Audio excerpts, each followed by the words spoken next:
आज है 2 फरवरी सोमवार का दिन। हरकारा के इस ऑडियो अंक में आपका स्वागत है। हरकारा लेकर आया है आज के न्यूज़लेटर का पॉडकास्ट जिसे आपके लिए तैयार किया है निधीश त्यागी के साथ राजेश चतुर्वेदी, गौरव नौरियाल और फलक अफशान ने। जिन खबरों का जिक्र हम यहाँ कर रहे हैं उनके लिंक्स और विस्तृत जानकारी मूल न्यूज़लेटर में है। हरकारा यानी हिंदी भाषियों के लिए क्यूरेटेड न्यूज़लेटर। ज़रूरी खबरें और विश्लेषण, शोर कम, रोशनी ज़्यादा। आज के इस अंक में हम उन खबरों की तह तक जाएंगे जो हेडलाइंस से परे हैं लेकिन देश की सुरक्षा और राजनीति के लिए बेहद अहम हैं। आज की सबसे बड़ी खबर जुड़ी है पूर्व army chief general MM Naravane के उस अप्रकाशित संस्मरण से जिसने मोदी सरकार के मजबूत नेतृत्व के दावों पर गंभीर सवाल खड़े कर दिए हैं। हम जानेंगे कि कैसे 2020 में भारत और चीन युद्ध के मुहाने पर थे और उस वक्त पीएम मोदी का क्या निर्देश था। वहीं संसद में इस किताब का जिक्र आते ही भारी हंगामा क्यों बरपा। इसके अलावा हम बात करेंगे उस चौंकाने वाले खुलासे की जिसमें अमेरिकी यौन अपराधी जेफरी एप्स्टीन और अनिल अंबानी के बीच कनेक्शन सामने आया है। साथ ही बात होगी पश्चिम बंगाल में वोटर लिस्ट विवाद और सुप्रीम कोर्ट में सोनम वांगचुक के मामले पर सरकार की दलील की। आइए शुरू करते हैं खबरों का सिलसिला। सबसे पहले बात करते हैं सीमा सुरक्षा और उस रात की जब भारत और चीन युद्ध के बिल्कुल करीब थे। द कारवा मैगजीन में सुशांत सिंह की एक विस्तृत रिपोर्ट आई है। इसमें पूर्व आर्मी चीफ जनरल नरवणे की आने वाली किताब 4 स्टॉर्स ऑफ डेस्टिनी के हवाले से बड़े खुलासे किए गए हैं। रिपोर्ट के मुताबिक 31 अगस्त 2020 की रात रेचिनला की खड़ी चढ़ाई पर 4 चीनी टैंक और पैदल सैनिक तेजी से ऊपर बढ़ रहे थे। हालात बेहद नाजुक थे। जनरल नरवणे ने रक्षा मंत्री राजनाथ सिंह और एनएसए अजीत डोभाल को फोन किया। रात 10:30 बजे राजनाथ सिंह ने वापस फोन करके पीएम मोदी से हुई बात बताई। नरवणे लिखते हैं कि पीएम का निर्देश सिर्फ एक वाक्य का था। उन्होंने कहा कि जो उचित समझो वो करो।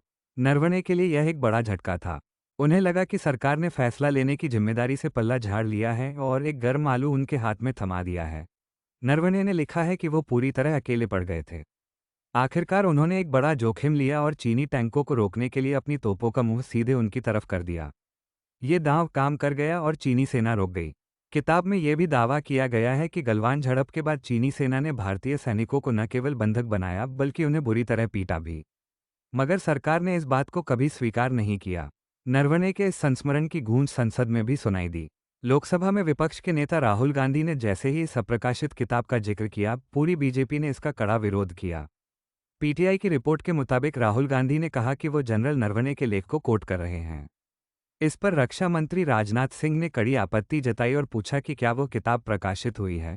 लगभग 50 मिनट तक सदन में इस बात पर हंगामा चलता रहा।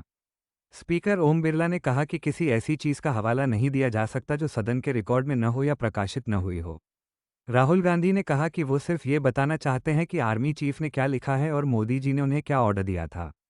राहुल ने सवाल उठाया कि सरकार इस किताब की एक लाइन से इतना क्यों डर रही है। उन्होंने दावा किया कि जो भी वो कोट कर रहे हैं वो 100% सच है। वहीं तृणमूल कांग्रेस की सांसद महुआ मोइत्रा ने सरकार पर हमला बोलते हुए कहा कि सदन में भारत और चीन संबंधों पर बात नहीं करने दी जा रही है। उन्होंने पूछा कि क्या हम वहां बैठकर सिर्फ जय प्रधानमंत्री करें। अब बढ़ते हैं एक अंतर्राष्ट्रीय खबर की तरफ जो भारत के कॉर्पोरेट जगत से जुड़ी है। द वाया में देवी रूपा मित्रा की रिपोर्ट के मुताबिक अमेरिकी न्याय विभाग के रिकॉर्ड से पता चला है कि अनिल अंबानी ने मई 2019 में न्यूयॉर्क में एक बैठक में हिस्सा लिया था। इस बैठक को यौन अपराधी जेफरी एप्स्टीन ने मोदी के प्रतिनिधि की भागीदारी वाली बैठक बताया था। लीक हुए संदेशों से पता चलता है कि एप्स्टीन ने अनिल अंबानी और पीएम मोदी के ग्लोबल एजेंडा का इस्तेमाल करके ट्रंप प्रशासन तक अपनी पहुंच बनाने की कोशिश की थी। रिपोर्ट के मुताबिक एप्स्टीन खुद को एक ऐसे व्यक्ति के रूप में पेश कर रहा था जो अंबानी को अमेरिकी सत्ता के गलियारों में रसूख दिला सकता है। एप्स्टीन ने मेक इन इंडिया जैसे मुद्दों को ट्रंप के सामने भुनाने की कोशिश की थी ताकि वो अपनी छवि सुधार सके। ये रिपोर्ट कोर्ट दस्तावेजों और ईमेल के विश्लेषण पर आधारित है। इससे ये गंभीर सवाल उठता है कि कैसे एक सजायाफ्ता अपराधी हाई लेवल डिप्लोमेसी और बिजनेस डील्स के बीच अपनी जगह बना रहा था। हरकारा डीप डाइव की विशेष बातचीत में वरिष्ठ पत्रकार श्रवण गर्ग ने असम के मुख्यमंत्री हिमंता बिस्वा शर्मा द्वारा दी जा रही हेट स्पीच और मुस्लिम विरोधी बयानों को भारतीय लोकतंत्र के लिए एक बड़ा खतरा बताया है। उन्होंने संसद में विकसित भारत 2047 के वादों और जमीनी हकीकत के बीच के विरोधाभास को उजागर करते हुए कहा कि एक तरफ सुनहरे भविष्य के सपने दिखाए जा रहे हैं तो दूसरी तरफ नागरिकों को मताधिकार से वंचित करने की धमकियां दी जा रही हैं। गर्ग ने इस बात पर गहरी चिंता जताई कि जब एक मुख्यमंत्री खुलेआम संविधान विरोधी बातें कर रहे हैं तब सुप्रीम कोर्ट, प्रधानमंत्री और मीडिया खामोश हैं।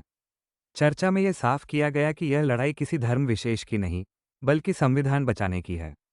उनका ये भी कहना था कि इस नफरत के दौर में नागरिकों की चुप्पी भी उन्हें इस साजिश का हिस्सेदार बनाती है, इसलिए गलत के खिलाफ सवाल उठाना जरूरी है। पश्चिम बंगाल की राजनीति में भी भारी उथल पुथल है। द हिंदू की रिपोर्ट के अनुसार मुख्यमंत्री ममता बनर्जी ने चुनाव आयोग पर बीजेपी की भाषा बोलने का आरोप लगाया है। वह सोमवार को चुनाव आयोग के दफ्तर से गुस्से में बाहर निकलीं और आरोप लगाया कि मुख्य चुनाव आयुक्त ज्ञानेश कुमार ने उन्हें अपमानित किया है। ममता बनर्जी वहां 12 मतदाताओं के साथ गई थी जिनका नाम वोटर लिस्ट से हटा दिया गया था। उनका आरोप है कि बंगाल में जानबूझकर लोगों के नाम काटे जा रहे हैं।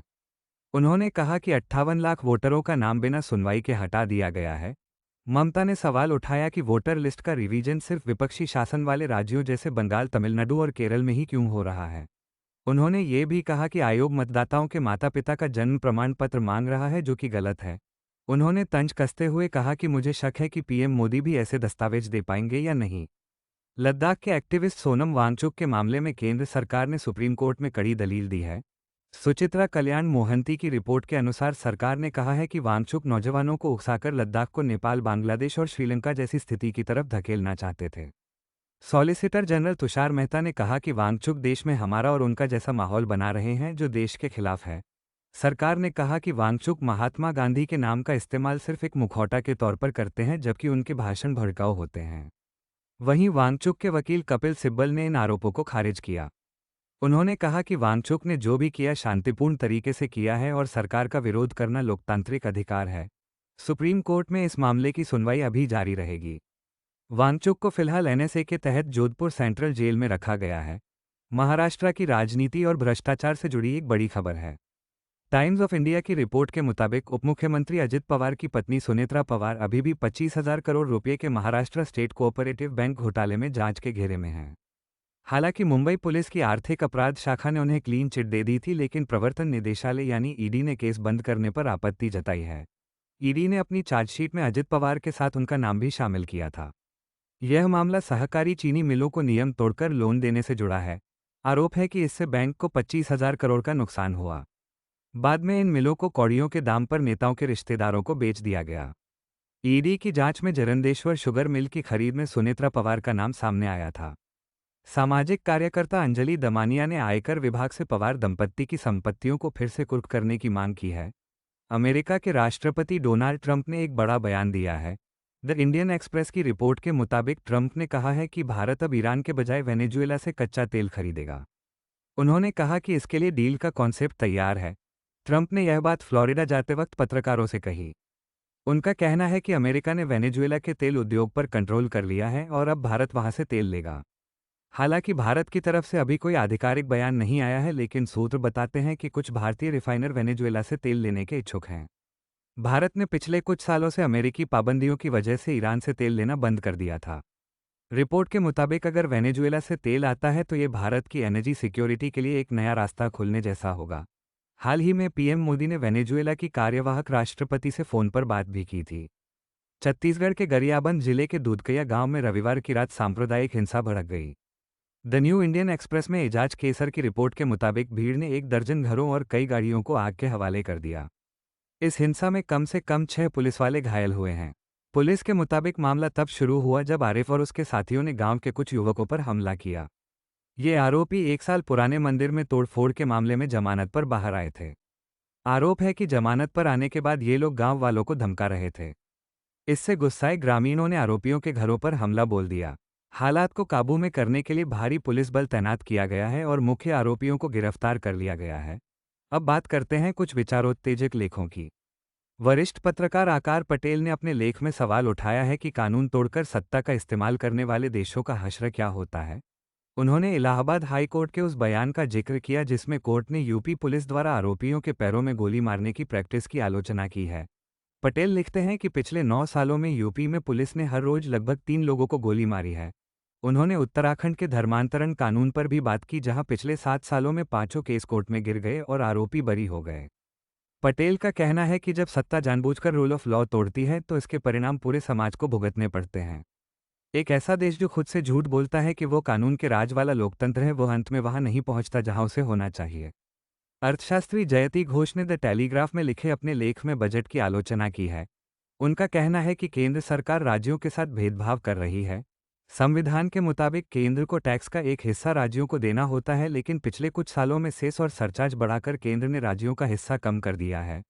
घोष लिखती हैं कि 14वें वित्त आयोग ने राज्यों का हिस्सा 42% करने को कहा था, लेकिन असल में ये घटकर 34% रह गया है। उन्होंने ये भी कहा कि जब केंद्र को टैक्स कम मिलता है तो वह सबसे पहले राज्यों की फंडिंग काटती है। मनरेगा जैसी योजनाओं में भी राज्यों पर बोझ डाला जा रहा है। घोष का मानना है कि यह संघीय ढांचे के खिलाफ है और विपक्षी शासन वाले राज्यों को प्राकृतिक आपदाओं के वक्त भी मदद नहीं मिल रही है। शेयर बाजार में आई गिरावट पर आर्थिक लेखक विवेक कौल का नजरिया कुछ अलग है। उनका कहना है कि बजट के बाद मार्केट गिरने की वजह सिर्फ टैक्स बढ़ना नहीं है, बल्कि मार्केट की उम्मीदों का टूटना है। कॉल के मुताबिक एक्सपर्ट्स ने यह माहौल बना दिया था कि सरकार टैक्स में छूट देगी, लेकिन ऐसा नहीं हुआ। उनका कहना है कि पिछले 16 महीनों से मार्केट में कोई खास बढ़त नहीं थी और वैल्यूएशन बहुत ऊंचे थे। ऐसे में प्रमोटर्स अपना पैसा निकाल रहे थे, जबकि आम आदमी का पैसा फंस रहा था। कॉल इस बजट को मार्केट विरोधी नहीं बल्कि भ्रम विरोधी मानते हैं। उनका कहना है कि सरकार ने राजस्व यथार्थवाद को चुना है। शेयर बाजार की यह गिरावट फटा पोस्टर निकला जीरो जैसी है, क्योंकि उम्मीदें हकीकत से बहुत दूर थीं।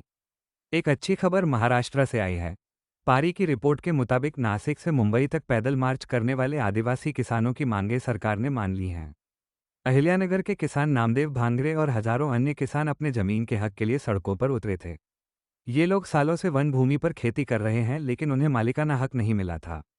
ऑल इंडिया किसान सभा के नेतृत्व में हुए इस आंदोलन के बाद सरकार ने वादा किया है कि खारिज किए गए वन अधिकार दावों की फिर से जांच होगी।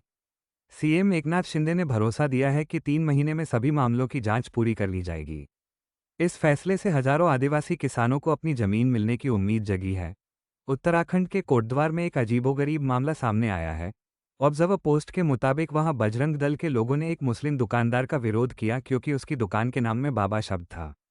आरोप है कि उन्होंने कहा कि बाबा शब्द सिर्फ हिंदुओं के लिए है। इस दौरान पास में जिम चलाने वाले दीपक कुमार ने दुकानदार का बचाव किया और कहा कि वो सबसे पहले एक हिंदुस्तानी है। इसके बाद भीड़ ने दीपक कुमार के जिम के बाहर प्रदर्शन किया और उन्हें धमकियां दी। पुलिस ने इस मामले में 3 एफआईआर दर्ज की हैं। दीपक कुमार का वीडियो सोशल मीडिया पर वायरल हो रहा है, जिसमें वो कह रहे हैं कि देश को नफरत की नहीं, प्यार की जरूरत है। फिलहाल इलाके में पुलिस बल तैनात है। आर्टिकल 14 की एक रिसर्च रिपोर्ट ने कर्नाटक में यूएपीए कानून के इस्तेमाल पर सवाल उठाए हैं। रिपोर्ट के मुताबिक बीजेपी शासन के दौरान कर्नाटक में यूएपीए का इस्तेमाल मुसलमानों के खिलाफ ज्यादा हुआ। जनवरी 2005 से फरवरी 2025 के बीच वहां 1125 केस दर्ज हुए, जिनमें 85% आरोपी मुसलमान थे। रिपोर्ट बताती है कि 10 में से 8 आरोपी बीजेपी के शासनकाल में गिरफ्तार किए गए। कांग्रेस के समय इसका इस्तेमाल 5 गुना कम था। रिसर्च में यह भी सामने आया कि कई मामलों में बिना ठोस सबूत के साजिश की धाराएं लगाई गईं। हैरानी की बात यह है कि बरी होने की संख्या सजा मिलने से 5 गुना ज़्यादा है, लेकिन फिर भी लोगों को सालों जेल में रहना पड़ा। भोपाल के मैनेट कॉलेज में रैगिंग रुकने का नाम नहीं ले रही है। द मुकनायक की रिपोर्ट के मुताबिक इस महीने रैगिंग की तीसरी शिकायत दर्ज हुई है।